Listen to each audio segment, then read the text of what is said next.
the one person that hasn't featured in any of my videos yet is my wonderful wife, Katherine, who is a very keen and able social media user.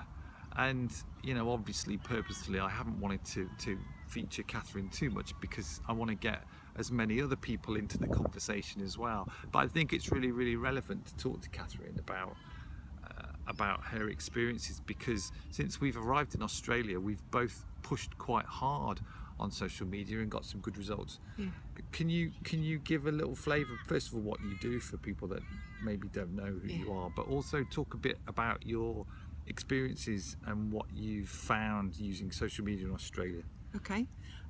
So I specialise in recruiting, marketing, business development and communications specialists in professional services, and my background is in that area. I worked in law firms and accountancy firms with a stint at Linklaters, and I've been recruiting in this area for about 13 years, in London, in the UK, and as Ian said, having arrived in Australia last year. I'm not a typical recruiter. Most recruitment agencies are set up with very much sales-driven KPIs. I suppose because of my age and the fact that I was in business for many years, I recruit much more based on building relationships. I'm not a fee chaser. I just know that by building relationships in the long term, it will be commercially very viable. So I suppose for me, social media has been a way for me to demonstrate my version of recruitment, my knowledge, my thoughts around recruitment, my ideas around best practice, and I suppose has enabled me to get my personality across. And personality is key. You know, I'm working with clients and candidates all the time. I have to build relationships with them. That's what I enjoy, and by being able to express that personality and my views through social media, it helps people to get to know me almost before they meet me. What kinds of responses have people given to you about your social media, your contacts and people that you've come across? And you asked about my experience in Australia. Yeah, specifically. There are much less Twitter users in Australia. I was used to everybody being on Twitter in the UK. That's not the case in Australia, but actually what that has meant is that the people who are on Twitter with me, it's almost like we have a sort of special club. And I'll give you an example. I went to the APSMA conference last October, November. There was 200 odd people there. Those of us that were tweeting about the conference were able to build a relationship with each other before we met in the room, and we went and found each other in the room and said, there was probably only about 8 to 10 of us who were really tweeting regularly, but it was a sort of warm opening, an introduction, and we sought each other out. So we kind of bonded on Twitter, and already knew a bit about each other. I have found that there is a slight fear of Twitter. You know, if you put yourself out there. Why? I think in Australia there's a perceived risk around putting your opinion out there and it not being received well by other people, or the risk that as an individual you might be misrepresenting the brand that you're working for. So definitely some reticence around being online in case you do the wrong thing. I suppose that's like, if you think about the old-fashioned networking, if you turn up at a room and you go and network and you talk to people, it's no different. You'd still have the same fear around, what do I say? Do I say the right things? And I suppose if you're confident enough in your own view and your own subject matter, all you're doing is expressing those opinions, but to a wider audience. But it's the classic example of networking in its purest form, because if you aren't prepared to say what you would say on Twitter to somebody's face or in a room full of people, and not be able to take the consequences of what you're saying, even in a work context, even in a meeting, if you were going to put something online, especially on Twitter because it's so immediate and so easy to respond and react to, the same rules apply to basic networking that you would do face to face as you would in a Twitter conversation, that you should still abide by those rules. So to me, it's a little bit strange that it isn't more widely used here, because people are very free and easy in communication here. Absolutely. It's quite a strange. Yeah, sort of people are very open to building relationships here and having informal discussions, which personally I love. Yeah. But I think there's something about the fact that it's always there. Yeah. So somebody said to me recently, look, I want to spend a lot of time on my LinkedIn posts because they're always going to be there, and I'm worried that if somebody goes and looks through all of them and reads through all of them, that if there's something that's not quite right, then it will do me an injustice. People don't go back and read through a load of stuff. No. It's very much you're very much keeping top of mind. They haven't got time.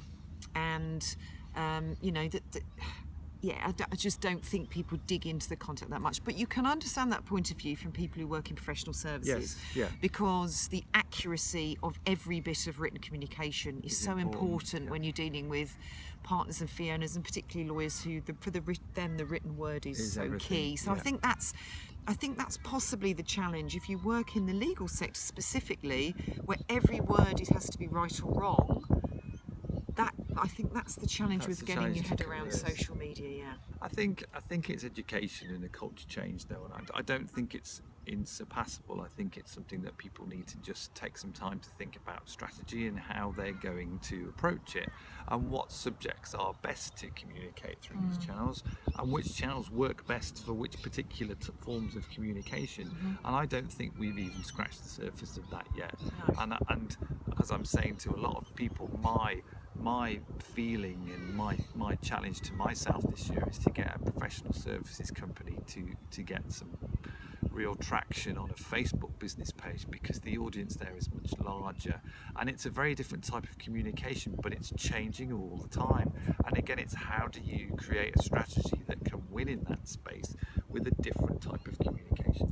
I mean, obviously employer branding is done very well on Facebook already by a lot of firms, because they know that the graduates, the university students are on there and are looking there. But I agree with you. I don't think it's just that audience that are regular users of Facebook. No. And the firm that does it first and does it and really makes a strong push and a hard effort with it is going to win in this country. To me, there is no doubt of that. I better tell my clients that then. Yeah, you have. Okay, what are you going to do going forwards to really boost your activity and improve your relationships and your engagement? What kind of activity are you going to do on social media? Well, anyone who's met you and has talked to you will know that we all need to do more video. Yes. And everybody who's spoken to you who knows me has said, yes, he's told me to do more video. But you're absolutely right, because I think you put a stat out, was it yesterday, that 50% of all video online is now found through YouTube? Yeah, I think it was something to do with YouTube being the go-to place to watch video on through TV platforms. And also I would say that I've observed that some of the people who are younger than me in a different generation, if they go to search something, they don't go to Google first, they go to YouTube. That's the first port of call. So they're actively looking for a video before they look for the written word. And to people like me who are very visual, I actually prefer video content anyway. So I'm going to do a lot more video content. Again, I'm going back to my first point about getting my personality across. Yep. It's a real way to get my personality across and give people a sense of comfort that I'm not a typical salesy recruiter.